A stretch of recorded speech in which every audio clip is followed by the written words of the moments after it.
Friends, welcome to cookie to kitchen. இன்றைக்கி நம்ம பார்க்க போகிற ரெசிபி என்னன்னு பார்த்தீங்கன்னா, நல்லா மொறுமொறுன்னு பருப்பு வடை எப்படி செய்கிறதுன்றதை பார்க்கலாம். இந்த பருப்பு வடை டேஸ்டியாகவும் கிறிஸ்பியாகவும் டீ கடை ஸ்டைலில் வர்றதுக்கு என்னென்ன சாமான்கள் போடணும்னு வீடியோவில் நான் டீட்டெயிலாக கொடுத்துருக்கேன். வாங்க இந்த டீ கடை ஸ்டைல் பருப்பு வடையை எப்படி செய்கிறதுன்றதை பார்க்கலாம்.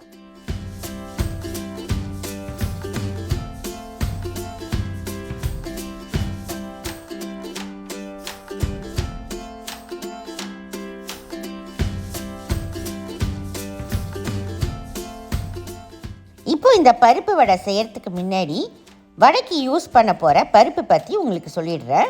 பொதுவாக நம்ம கடலை பருப்பு யூஸ் பண்ணி தான் வடை செய்வோம். அதில் செய்தாலும் நல்லா வரும் நம்ம வடை. ஆனால் டீ கடை ஹோட்டலில் கடலை பருப்பை யூஸ் பண்ண மாட்டாங்க. அதுக்கு பதிலாக பட்டாணி பருப்பு அப்படின்னு ஒன்று கடையில் விற்கும். இங்கிலீஷில் அது பேர் எல்லோ ஸ்பிளிட் பீஸ். நான் ஒரு கப் பட்டாணி பருப்பை ஒரு 2 தடவை நல்லா கழுவிட்டு 2 மணி நேரம் ஊற வச்சு நல்லா வடிகட்டி வச்சுருக்கேன். இந்த மாதிரி இந்த பருப்பை ரொம்பவும் ஊற வைக்கக்கூடாது, அதே போல் ஊறாமையும் இருக்கக்கூடாது. இப்போ இதை அரைக்க போகிறதுக்கு முன்னாடி பருப்புலேருந்து ஒரு கைப்பிடி எடுத்து ஒரு பவுலில் போட்டு வச்சுடுங்க. ஒரு மிக்சி ஜாரில் 1 டீஸ்பூன் பெருஞ்சீரகம், கூடவே வாசனைக்காக கொஞ்சம் கறிப்பில்லை,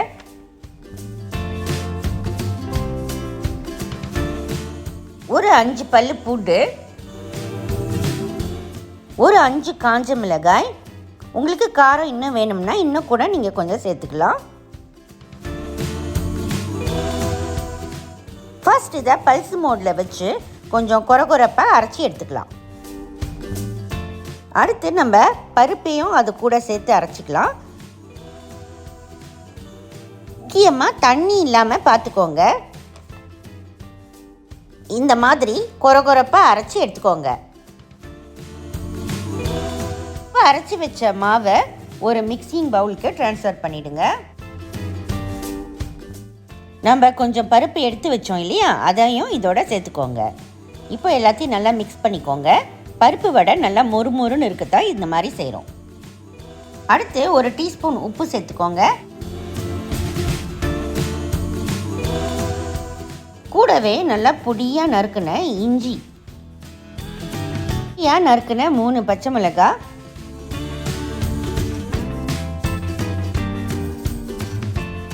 கறிவேப்பிலையை பொடியாக நறுக்கி சேர்த்துக்கோங்க. கொத்தமல்லி கீரையும் பொடியாக நறுக்கி சேர்த்துக்கோங்க.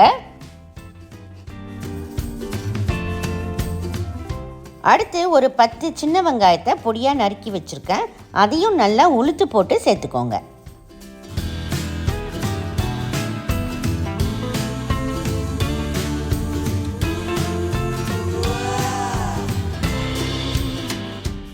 இப்போ இது எல்லாத்தையும் நல்லா பிசைஞ்சு விட்டுக்கோங்க. ஒருவேளை உங்கள் வடை மாவு ரொம்ப தண்ணி ஆயிடுச்சுன்னா கொஞ்சம் அரிசி மாவு இல்லைன்னா கடலை மாவு இது கூட சேர்த்து நல்லா பிசைஞ்சிக்கலாம். இப்போ நம்ம வடை மாவு ரெடி ஆயிடுச்சு. அடுத்தது வடையை எப்படி தட்டுறதுன்றதை பார்க்கலாம். இந்த மாதிரி உண்டை உருட்டிக்கோங்க. உள்ளங்கையில் வச்சு இப்படி அழுத்தி விடுங்க. நடுவில் கொஞ்சம் மொத்தமாகவும் சைடில் மெலிசாவும் இருக்கணும். இதே மாதிரி மிச்ச மாவையும் வடை தட்டி வச்சுக்கோங்க. அடுத்து நம்ம வடைகளை பொரிக்க ஆரம்பிக்கலாம். ஒரு பேனில் எண்ணெய் ஊற்றி நல்லா காய விடுங்க. அது நல்லா காஞ்சதும் வடைகளை கொஞ்சம் கொஞ்சமாக போட்டு வறுத்து எடுத்துக்கோங்க. மீடியம் ஃப்ளேம்லேயே வச்சு வறுத்துக்கோங்க. ஹை ஃப்ளேமில் வச்சிங்கன்னா வடை சீக்கிரம் மேலே கருகிடும், உள்ளே வேகவே வேகாது. அதுக்கு தான் நீங்கள் சிறு தீயில் வச்சே வேக விடுங்க.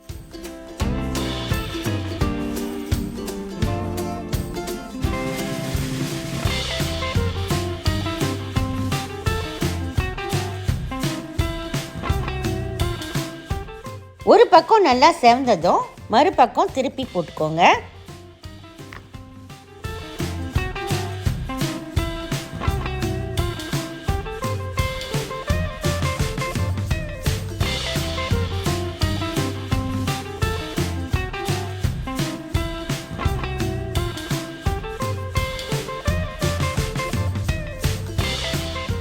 இப்போ பாருங்கள், வடை நல்லா வெந்து செவந்து வந்திருக்கு.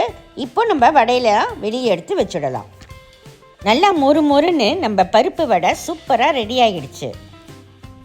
இந்த வடையை ஈவினிங் டைமில் நல்லா சூடாக காஃபி டீயோட சாப்பிட்றப்ப நீங்கள் ஹோட்டலில் டீ கடையில் சாப்பிட்ற அதே டேஸ்ட் கிடைக்கும்.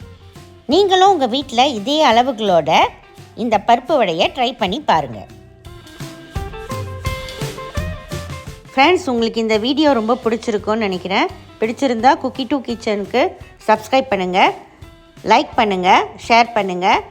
நம்ம அடுத்த வீடியோவில் ஒரு புது ரெசிபியோடு நான் உங்களை சந்திக்கிறேன். அதுவரை பாய் பாய். சமைப்போம், ருசிப்போம்.